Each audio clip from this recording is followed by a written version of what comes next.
बिस्मिल्लाहिर्रहमानिर्रहीम अस्सलाम वालेकुम वेलकम टू क्विक रिव्यू। और क्विक रिव्यू में करंट अफेयर सीरीज के अंदर आपका वेलकम है। और करंट अफेयर्स में हम बात करने लगे हैं जी बीएलए को ही लेके, क्योंकि पाकिस्तान में हर साइड पे इसी की चर्चा इस टाइम पे चल रही है। तो इसी को डिस्कस करेंगे कि हु आर द बीएलए, कि बीएलए जो है ये बेसिकली क्या है।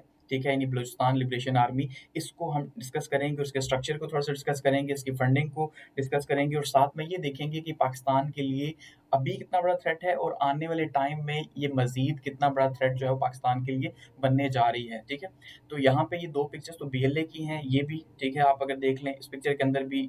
और ये जो है ये महारंग बलोच की पिक्चर है। इसका मतलब हरगिज यहाँ पे ये नहीं है कि भाई महारंग बलोच बीएलए के लिए काम कर रही हैं, लेकिन इनका उनके साथ लिंक है। आइडियोलॉजिकली जो हालात बलूचिस्तान के बने हुए हैं, तो हम इनको इसको आगे डिस्कस करेंगे कि भाई ये कैसे चीज़ें लिंक पैदा कर रही हैं, और कैसे जो है हमारे जो नौजवान हैं, ठीक है, वो किस तरह से कौमी धारे से निकलते जा रहे हैं और बलूचिस्तान हमसे दूर होता जा रहा है। ठीक है, तो इसको हम डिस्कस करेंगे साथ में। तो डिस्कस करते हैं जी बीएलए को। अब हमारा जो मेन फोकस है वो क्या है। देखिए, हमारा मेन फोकस ये है कि भाई बीएलए जो है इसकी बेसिकली बुनियाद कब रखी गई, यानी कि इसकी एस्टेब्लिशमेंट कब हुई, किस पर्पस के लिए हुई, इसकी फंडिंग जो है उसका पैटर्न क्या है, कैसे ये काम करती है। तो इन चीज़ों को जो है वो हम डिस्कस करेंगे, ताकि हमें पता हो कि भाई ये पाकिस्तान के अंदर ऑपरेट कर रही है, तो इसको कौन-कौन सी ममालिक हेल्प कर रहे हैं और क्या इसका मैकेनिज़्म है काम करने का। तो स्टार्ट करते हैं। अब सबसे पहले हम अगर बात करें जी बीएलए को थोड़ा-सा इंट्रोडक्शन लेते हैं, तो देखिए कोई भी चीज़ एकदम से तो नहीं बन जाती, अल्टीमेटली उसे प्रोसेस लगता है। तो बीएलए जो है इसको कहा जाता है जी बलूचिस्तान लिबरेशन आर्मी, या फिर इसे बलोच लिबरेशन के नाम से भी, या बलोच लिबरेशन फ्रंट के नाम से भी याद किया जाता है। ये एथनो नेशनैलिटी है। ठीक है, अब एथनो नेशनैलिटी का क्या मतलब है कि कौमियत पसंदी भी है, लेकिन साथ में लिसानी कौमियत पसंदी। अब लिसानी कौमियत पसंदी क्या है? यानी लिसानियत ज़ुबान की बिना पे, नस्ल की बिना पे, कि भई हम बलोची हैं, तो बलूचिस्तान पे हमारा हक है। तो जो इनका मेन टारगेट होता है बीएलए का, वो नॉन बलोची हैं, कि जो वहाँ पे पंजाबी हैं, सिंधी हैं, या बाकी जो लोग हैं, जो बाकी कबीलों के हैं, उनको टारगेट करना और ये बताना कि भई बलूचिस्तान हमारा है, आपका नहीं है। ठीक है? चाहे वो एडमिनिस्ट्रेटिव लेवल पे हो या चाहे वो लोअर लेवल के ऊपर हो। तो ये एथनो नेशनल एक ऑर्गेनाइजेशन है। ठीक है? उसकी जो बुनियाद थी बेसिकली वो रखी गई थी किसके लिए, कि भई हम आज़ाद बलूचिस्तान की बुनियाद रखेंगे। समझ रहे हैं? यानी इसका मतलब ये है कि जो काम कर रही है वो आज़ाद बलूचिस्तान के लिए कर रही है, कि हमने बलूचिस्तान को आज़ाद करवाना है पाकिस्तान से और एक अलग मुल्क के तौर पे। आपको पता है 1947 में जो है, जब पाकिस्तान बना, तो उस टाइम पे हमने कहा कि भई खान अफ़-कल्लात जो हैं उन्होंने पाकिस्तान के साथ वो कायद-ए-आज़म के देरीना दोस्त माने जाते हैं। तो हमने कहा कि उन्होंने फैसला किया था, और म्युनिसिपल जो कॉर्पोरेशन थी बलूचिस्तान की, इन 2 ने, यानी खान अफ़-कल्लात ने, ठीक है जी, और साथ में जो म्युनिसिपल कॉर्पोरेशन है, इन्होंने ये फैसला किया था कि हमने पाकिस्तान के साथ शामिल होना है। तो यहाँ की जो पब्लिक थी उसका डिसीजन नहीं था। ठीक है? तो शायद ये आप ये कह लें कि माइनॉरिटी का डिसीजन था, इसी वजह से शायद उन्हें एक्सेप्ट नहीं था कि भई हम जो है वो इस तरह से पाकिस्तान के साथ जाएँ। लेकिन उसके बाद से ही हमने देखा कि वहाँ पे मूवमेंट स्टार्ट हो गई, और दूसरा दूरी की वजह से, दूसरा हालात की वजह से आहिस्ता-आहिस्ता पाकिस्तान से वो दूर होते गए, और वहाँ पे नेशनलिस्ट मूवमेंट्स जो हैं, उनकी बुनियाद पड़ती चली गई। यानी कि वो मूवमेंट्स जो कि चाहती ही नहीं थी कि बलूचिस्तान को पाकिस्तान के साथ रखा जाए। इसीलिए आपने देखा कि 1970s में वहाँ पे ऑपरेशन हुआ। ठीक है? तो बहुत दफ़ा, यानी कि 3 से 4 दफ़ा वहाँ ऑपरेशन हुआ, इसी वजह से कि वो लोग हमारे साथ रहना नहीं चाहते थे। मतलब उनकी जो माइनॉरिटी है, आप ये कह लें। अब ये जो बेसिकली हम इसको डिस्कस करते हैं, तो जो बीएलए है इसकी जो सेफ हेवन्स है, हमारा जो क्लेम है, ठीक है? आपने देखा जो काउंटर क्लेम है वो आ चुका है। हमारा ये क्लेम है कि भई इसका जो कंधार के अंदर सारे का सारा सेटअप है, और ये अफ़गानिस्तान के अंदर से ऑपरेट कर रही है। और ये जो रिसेंट जो जाफ़र एक्सप्रेस जो है इसका हाईजैक हुई है, तो हमने कहा कि भई ये अफ़गानिस्तान के अंदर जो इसके कर्ता-धर्ता थे, जो हेडक्वार्टर है वहाँ पे उसके साथ मुसलसल राब्ते में थी। हमारा जो सिक्योरिटी एजेंसीज़ हैं उन्होंने ये बात कही है। ठीक है? तो हमारी सिक्योरिटी एजेंसीज़ ये कह रही हैं कि भई अफ़गानिस्तान के अंदर इनका राब्ता था, सही वेपन्स है। लेकिन अफ़गानिस्तान ने इस बात को आपने देखा कि अभी रिसेंटली डिनाई किया, उसने कहा कि ऐसा कुछ नहीं है, ये आपके अंदरूनी मामलात हैं, बीएलए आपका है, हमारा इससे लिंक नहीं है। ठीक है? तो हमारी जो बेसिकली जो टारगेट कर रही हैं किसको जी, आर्म फोर्सेस को और सिविलियंस को, वो लोग जो प्रो पाकिस्तानी हैं। क्योंकि प्रो पाकिस्तानी है तो इसका मतलब वो एंटी बलोची कंसिडर किए जाएँगे। तो जब वो एंटी बलोची कंसिडर होंगे, तो वो उनको अपना दुश्मन ही कंसिडर करेंगे कि भाई ये हमारे दुश्मन हैं। ठीक है? या फिर फॉरेन नेशनलिस्ट जो कि पाकिस्तान के मफाद के लिए, जैसे हम बात करते हैं चाइनीज़ की, तो पाकिस्तान के मफाद के लिए वहाँ पे काम कर रहे हैं, तो उनको टारगेट जो है वो किया जाता है उस वहाँ पे, ठीक है? तो बीएलए की फर्स्ट की अगर हम बात करते हैं कि कब सामने आई, कब इसने अपने ऑपरेशन स्टार्ट किया, तो ये बहुत खुल के ऑपरेशन स्टार्ट कर रही है। तो इसने मिड 2000 के अंदर यानी मुशर्रफ साहब के दौर में जो है वो इसने अपना काम स्टार्ट किया, और खास करके जब अकबर भुगती जो है उनको कत्ल किया गया पाकिस्तान की तरफ से, पाकिस्तानी मिलिट्री की तरफ से ऑपरेशन किया गया, तो उसके बाद से जो है हमने देखा कि भाई इन्होंने बहुत ज़्यादा जो है वो प्रेशर पकड़ा, बहुत ज़्यादा ज़ोर पकड़ा, और फिर बहुत तेज़ी से ये आगे बढ़े, क्योंकि एक नफ़रत का इज़ाफ़ा हुआ, तो इन्होंने उसका फ़ायदा उठाया कि वो लोग जो अकबर भुगती के मानने वाले थे, ठीक है, जिनके खिलाफ भी जब पाक फौज ऑपरेशन करती है वहाँ के बलोचियों के खिलाफ, तो ज़ाहिर बात है एक नफ़रत पैदा होती है। तो उस नफ़रत से जो सबसे बड़ा एक कॉन्सेप्ट पैदा होता है वो बाग़ियानापन है। तो उस बाग़ियानापन को ये कैश करते हैं कि भाई देखो आपको नफ़रत है, हम भी तो वही काम कर रहे हैं, हमें जॉइन कर लो, तो उन्हें जॉइन किया जाता है, ठीक है? तो ये बेसिकली इनका सिलसिला है। लेकिन हम ये देखते हैं कि भाई अब ये जो ऑर्गेनाइज़ेशन है बीएलए की, इसको पाकिस्तान ने, चाइना ने, ईरान ने, यूनाइटेड किंगडम ने, यूरोपियन यूनियन ने, सब ने ही जो है वो इसे कलअदम करार दिया हुआ है, और दहशतगर्द तंज़ीम जो है वो इसे माना जाता है। अब इसकी हिस्ट्री की अगर हम बात करते हैं, तो इसकी हिस्ट्री जो है वो स्टार्ट होती है बेसिकली सोवियत यूनियन के टाइम से, ठीक है? वैसे तो इसकी हिस्ट्री स्टार्ट हो रही है, जो बेसिकली ऑर्गेनाइज़ेशन है, वो बाद में बनी, ठीक है? लेकिन जो उसकी आइडियोलॉजी है, अलैदगी पसंदी की जो आइडियोलॉजी है, वो पहले से उसकी बुनियाद रख दी गई थी, जब हम 1947 के अंदर हमने इन्हें अपने साथ शामिल किया, ठीक है? तो सोवियत यूनियन के टाइम पे हम ये देखते हैं कि इसका एक आगाज़ हुआ, उसको कहा जाता है, तो 2000 के अंदर इसकी बुनियाद डाली गई, ठीक है? लेकिन उससे पहले जब बलूचिस्तान के अंदर अलहदगी की मूवमेंट्स चल रही थी 1973 से 1977 तक, और यही वो टाइम था जब भुट्टो साहब के टाइम पे यहाँ पे ऑपरेशन किया गया, ठीक है? बलूचिस्तान के अंदर बड़े पैमाने पे ऑपरेशन किया गया, और बहुत ज़्यादा नफ़रत वहाँ पे फैली। तो हमने जो पॉलिटिकल सॉल्यूशंस थे उसकी तरफ जाने के बजाय ताकत का इस्तेमाल शुरू से ही बलूचिस्तान के ऊपर किया। हम ये सोचे बिना कि भाई वो तो है ही बलोची, बलोची कबीला के अगर आप ट्रेडिशंस पढ़ेंगे, तो वो तो ज़ाहिर-सी बात है डिफरेंट टाइप के लोग हैं, तो वो तो जैसे पख्तून है, तो उनके खिलाफ ताकत का इस्तेमाल कभी भी कामयाब नहीं, जैसे अमेरिका 20 साल लड़ के चला गया। तो हमने शायद जो है वो पॉलिटिकली जो बातें रिज़ॉल्व करनी थी, क्योंकि ताकत के ज़ोर पे आप किसको कब तक साथ रख सकते हैं। तो वो यहाँ से इश्यूज़ जो है स्टार्ट हुए 1973 से 1977 बढ़े, ठीक है? इसके अलावा ये भी कहा जाता है कि भाई जो केजीबी है, केजीबी रशिया की एजेंसी है, ठीक है? या सोवियत यूनियन की एजेंसी थी, अब भी केजीबी रशिया की एजेंसी है। तो कहा जाता है केजीबी के 2 एजेंट्स जिनके कोड नेम थे मिशा और साशा, ठीक है? ये 2 जो हैं, इनको यहाँ पे भेजा गया था कि भाई आप यहाँ पे जाके क्या करें जी, यहाँ पे जाके अलहदगी पसंद जो लोग हैं, या जो पाकिस्तान के हक में नहीं हैं, ठीक है? ज़ाहिर-सी बात है पूरी दुनिया देख रही थी ऑपरेशन हो रहा है, नफ़रतें पैदा हो रही हैं, तो उनको जाके अपने साथ मिलाएँ। तो ये जो 2 एजेंट हैं केजीबी के यहाँ पे आए, क्योंकि हम ये कहते थे कि भाई जो रूस है, जो सोवियत यूनियन है, उसको गर्म पानियों तक रसाई चाहिए थी, ठीक है? यानी कि हमारा जो गवादर है, वहाँ तक उसको रसाई चाहिए थी, या जो इंडियन ओशन है, उस तक उसे जाना था।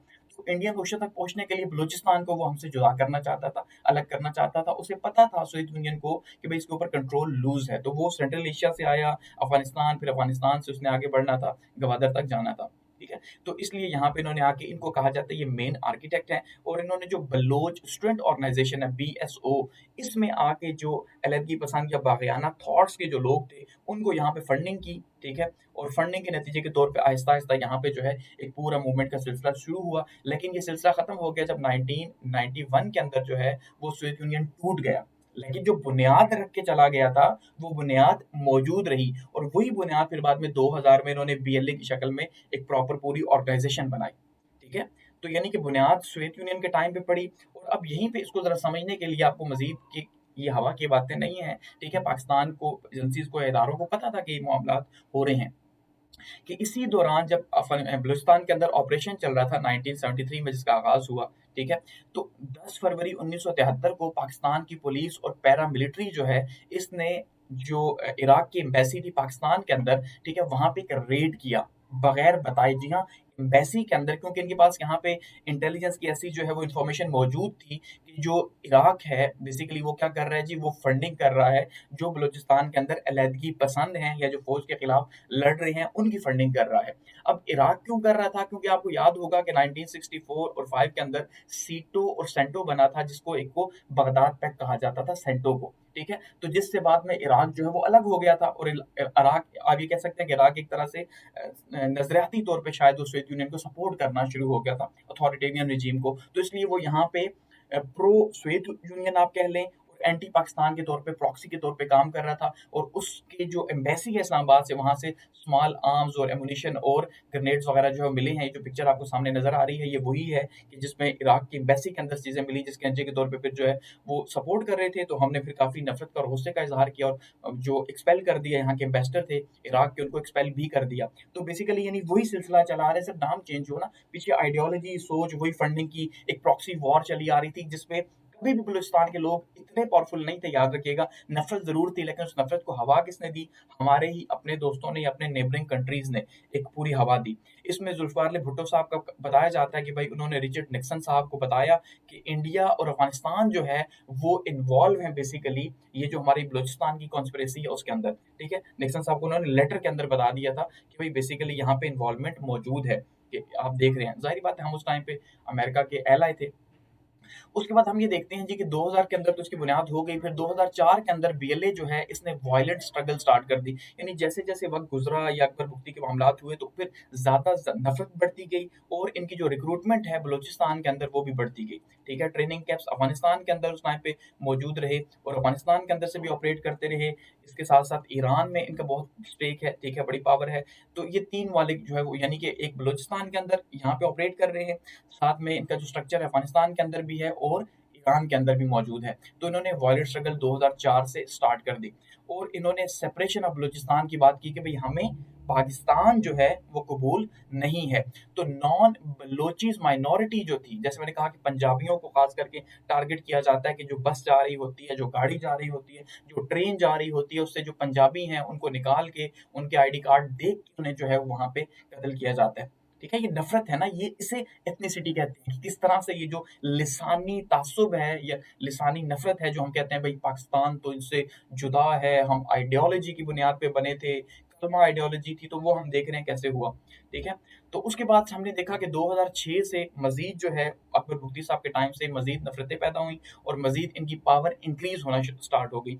अब यही वो टाइम था कि इनकी पावर कैसे इंक्रीज हुई। देखिए, पहले से ही हमने ये कहा कि प्रॉक्सी वॉर मौजूद थी और फॉरेन हैंड्स मौजूद थे, लेकिन जैसे-जैसे यहाँ पे इनकी पावर बढ़ती गई, क्योंकि इंडिया इन्हें जो है वो फंडिंग करता गया।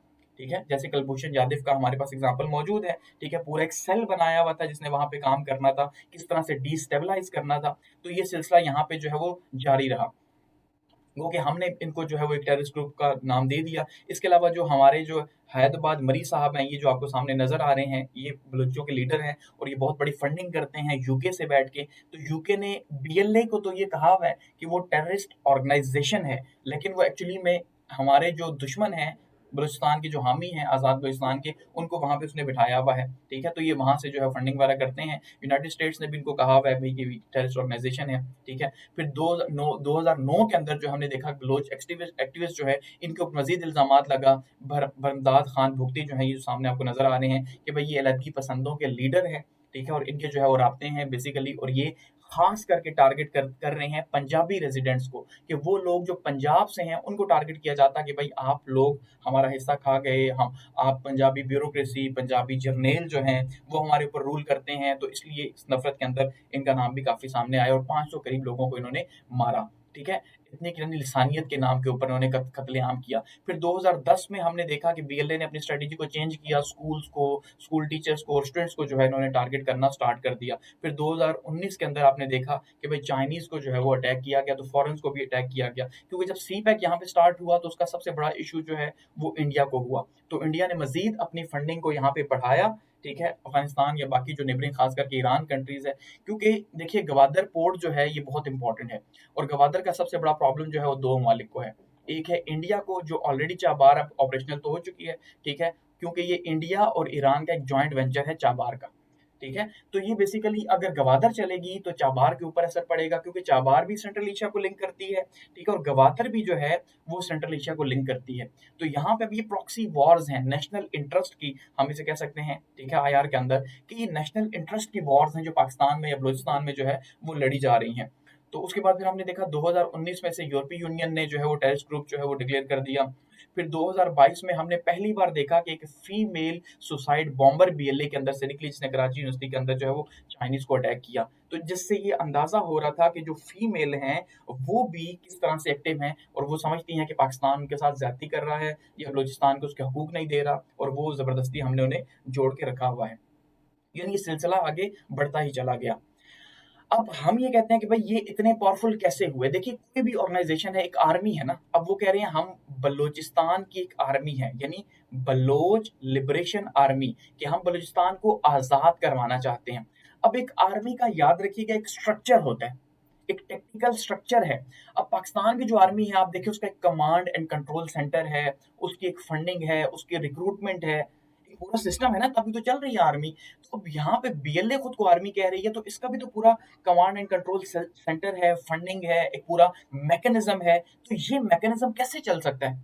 क्या ये लूट मार से सिर्फ चल सकता है? ऐसा नहीं है, ठीक है। तो इसलिए हम ये कह रहे हैं यहाँ पे फॉरेन इन्वॉल्वमेंट है, बैरूनी मुदाखलत हमें यहाँ पे नजर आती है, कि बाहर के हाथ नजर आते हैं। अभी भी आपने देखा कि जो अभी डीजी एसपायर साहब ने जो है वो प्रेस ब्रीफिंग की है सीएम के साथ, सीएम बलूचिस्तान के साथ, तो उन्होंने कहा कि भाई इंडिया जो है वो सबसे ज्यादा जो है वो इन्वॉल्व है बलूचिस्तान को डिस्टेबलाइज करने के अंदर। ये भी रिसेंट उनकी स्टेटमेंट है, ठीक है।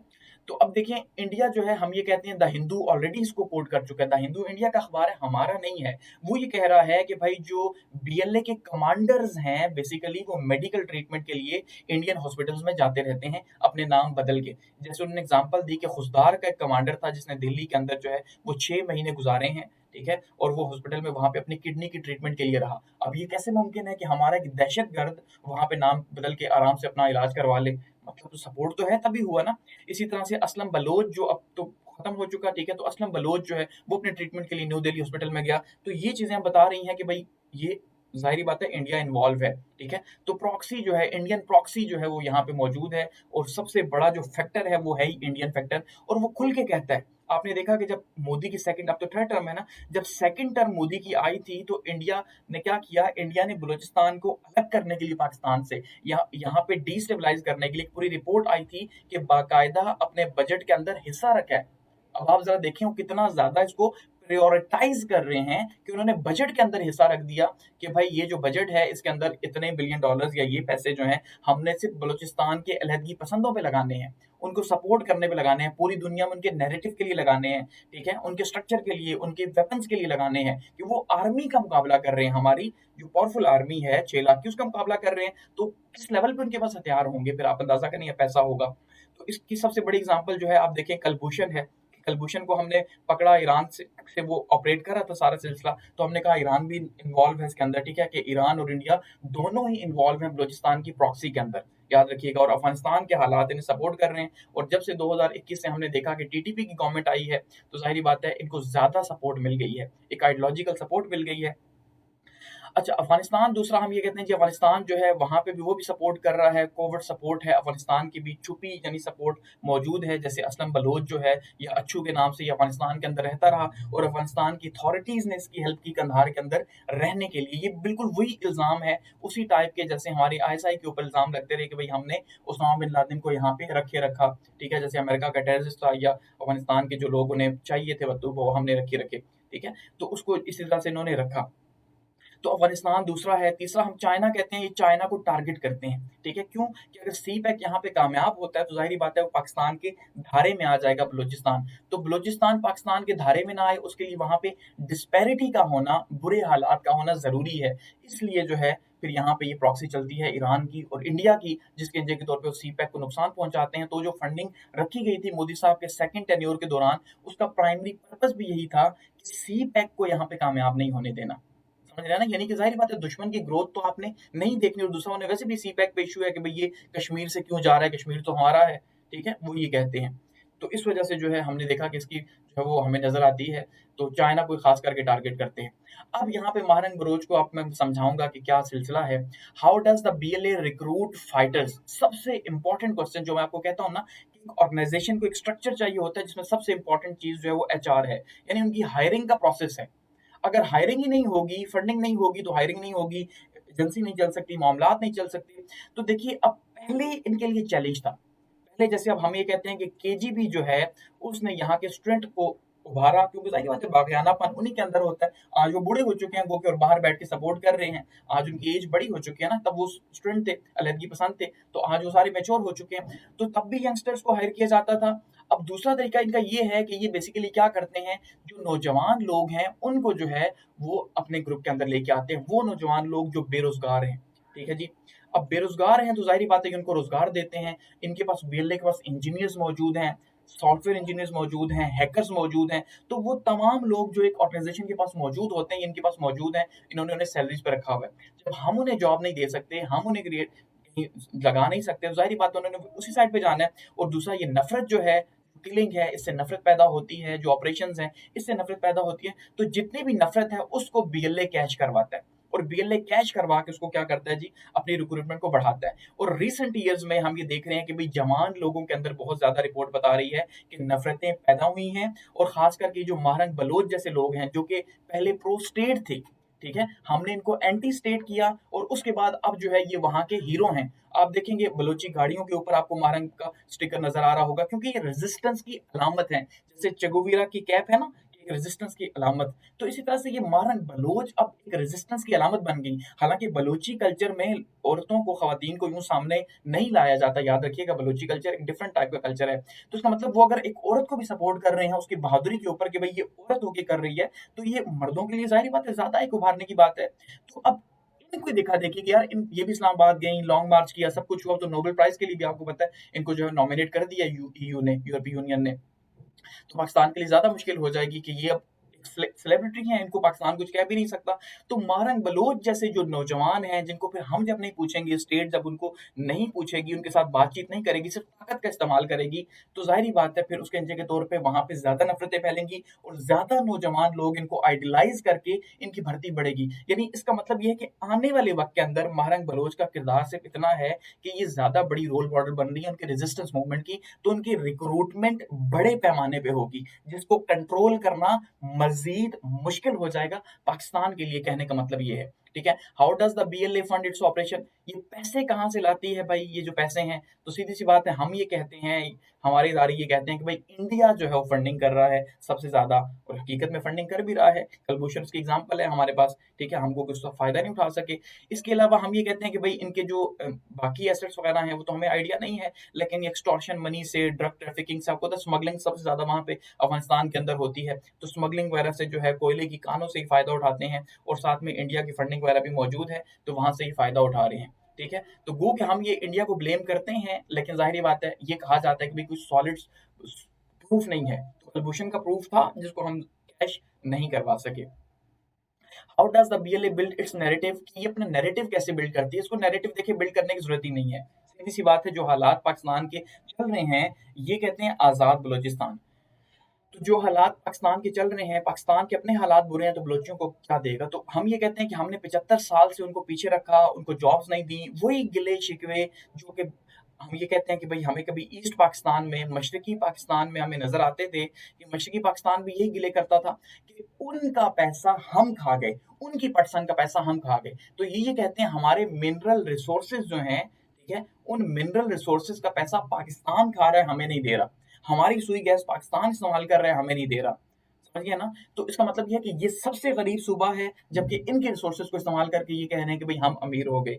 तो इनका सबसे बड़ा गिला वही है जो मशरकी पाकिस्तान का था, और वहां पे भी इसी तरह से आपने देखा कि 20-25 साल मूवमेंट चली, उसके बाद क्या हुआ, आजाद हो गए वो। ठीक है, तो यहाँ पे डिससेटिस्फेक्शन जो है, ये सबसे बड़ा इनका नैरेटिव है। डिससेटिस्फेक्शन किससे, गवर्नेंस से, कि भाई हमें कुछ नहीं मिल रहा, हमारा सूबा, हमारा हक होना चाहिए, लेकिन हमें ही नहीं मिल रहा। तो ये सबसे बड़ा प्रॉब्लम है इनका, ये मानते हैं, और यही नैरेटिव है जिस वजह से ज्यादा से ज्यादा लोग जो है फिर वो इनकी तरफ जाते हैं और बढ़ते जा रहे हैं। इनफोर्स डिसअपीयरेंसेस, आपको पता है ये कितना बड़ा एक इंटरनेशनल इशू बना कि भाई आपका जिसको दिल करता है पकड़ के गायब कर देते हैं, कि ये ना ट्रायल करते हैं ना और कुछ, कि भाई ये इंडिया का सपोर्टर था, फलां का था, खुद से ही कह के। ठीक है, जाहिर बात है उनके पास प्रूफ होते होंगे, लेकिन पॉइंट ये है कि आप किसी अदालत में तो लेके जाएं। ठीक है, ये सबसे बड़ा इशू रहा। तो यहाँ पे इसलिए इन चीजों से क्या हो रहा है कि जो बीएलए है वो अपने आप को रिक्रूट करता है और अपने आप को पावरफुल कर रहा है मजीद, जिससे वो प्रोपेगेंडा के तौर पे चीजों को इस्तेमाल करता है। ठीक है, मजीद जो है अपने प्रोपेगेंडा के तौर पे कि भाई आप जाहिर बात आजादी चाहो। अब एट द एंड हम ये कहें कि भाई इसका सोल्यूशन क्या है। सॉल्यूशन क्या हो सकता है? देखिए सॉल्यूशन ये हो सकता है, सिंपली हम ये कह सकते हैं कि एक तो हम 2 काम कर सकते हैं। पहला, पॉलिटिकल डायलॉग्स इसका वाहिद सॉल्यूशन है, याद रखिएगा। यानी इसका सियासी हल है, कोई ताकत के ज़ोर पे हम इसका हल नहीं निकाल सकते। क्योंकि ऑलरेडी हम इतने ज़्यादा क्राइसिस में हैं कि एक साइड से टीटीपी का इश्यू है, अब टीटीपी का भी इनके साथ गठजोड़ है, तो हम सियासी हल निकाल सकते हैं और हम इन मार्जिनलाइज़्ड ग्रुप्स को, जिनको हमने दीवार से लगा दिया, उनको इनसे अलग करें। टीटीपी को, यानी कि हमेशा होता ही है ना कि जब एक बड़ा दुश्मन है, तो बड़े दुश्मन को कैसे तोड़ा जाता है? टेक्निकली उसको आहिस्ता-आहिस्ता तोड़ा जाता है, ठीक है? उसके दोस्तों को अलग किया जाता है, उसको तन्हा करके मारा जाता है, ये जो है वो तरीक़ाकार होता है। हमेशा लीडर को तन्हा करो ग्रुप में से और उसे मारो, तरीका यही होता है बेसिकली। तो देखिए हम इन्हें तन्हा करने के बजाय इनकी पावर इंक्रीज़ किए जा रहे हैं। अब मुझे नहीं पता पॉलिसी मेकर्स क्या सोच रहे हैं, क्या नहीं, लेकिन हम ऐसा किए जा रहे हैं क्योंकि जितनी हम नफ़रत कर रहे हैं, जितना हम सियासी बातचीत नहीं कर रहे, उतना वो लोग जो सियासी थे, अख्तर मैंगल जैसे लोग जो हैं, जो ऑलरेडी हमारे कौमी धारे का हिस्सा रहे हैं, तो अब वो भी जब डिस्पैरिटीज़ में वो भी इनको सपोर्ट करना शुरू हो गए या महारंग बलोच जैसे लोग इनको सपोर्ट करना शुरू हो गए, तो क्या हम इनकी अलायंसेस को कम कर रहे हैं, इनकी ताकत को, या बढ़ा रहे हैं? तो हम इनकी ताकत को बढ़ा रहे हैं। होना ये चाहिए था कि हम जितने भी इनके सपोर्टर हैं, उन सबको साइड पे करते, यानी आहिस्ता-आहिस्ता उनकी सपोर्ट को कम करते ना, बाकी ममालिक से, बाकी लीडरान से, ताकि इनको अकेला करके टारगेट किया जाता कि भई बीएलए के कुछ लोग हैं, तो उनको टारगेट करते हैं। अब हम हमारे जो काम हम जो कर रहे हैं, उसके नतीजे के तौर पे हम इनकी ताकत को डबल किए जा रहे हैं। ये सबसे बड़ा नुकसान हो रहा है। तो इंटरनेशनली जब भी किसी प्लेयर को टैकल किया जाता है, तो उसे अकेला किया जाता है। आइसोलेशन इसी का नाम है ना कि आप आइसोलेट करें और फिर उसे मारें। तो जब तक सियासी बातचीत नहीं होगी, इसका सॉल्यूशन नहीं निकलेगा, तो सियासी बातचीत पहला है, ठीक है? और उसके बाद जो है हम उनको उनके हुकूक दें, सीधी-सी बात है, वहाँ पे पॉलिटिकल सिस्टम लेके आएँ, ठीक है? तो ये हो सकता है, या फिर एक ग्रैंड जो है वो ऑपरेशन किया जाए बीएलए के खिलाफ, एक बड़े लेवल का ऑपरेशन। लेकिन ज़ाहिर-सी बात है, ये ऑपरेशन अगर 20 साल अफ़गानिस्तान के अंदर नाकाम हो गया नेटो की फ़ोर्सेज़ का, तो पाकिस्तान अपना पैसा और एनर्जी लगा के उसको क्या फ़ायदा होना है, ठीक है? ये बहुत इम्पोर्टेंट है। तो अब ये फैसला पॉलिसी मेकर्स ने करना है कि क्या मामलात चलेंगे और कैसे जो है वो इन मामलात को आगे लेके चलेंगे, ठीक है?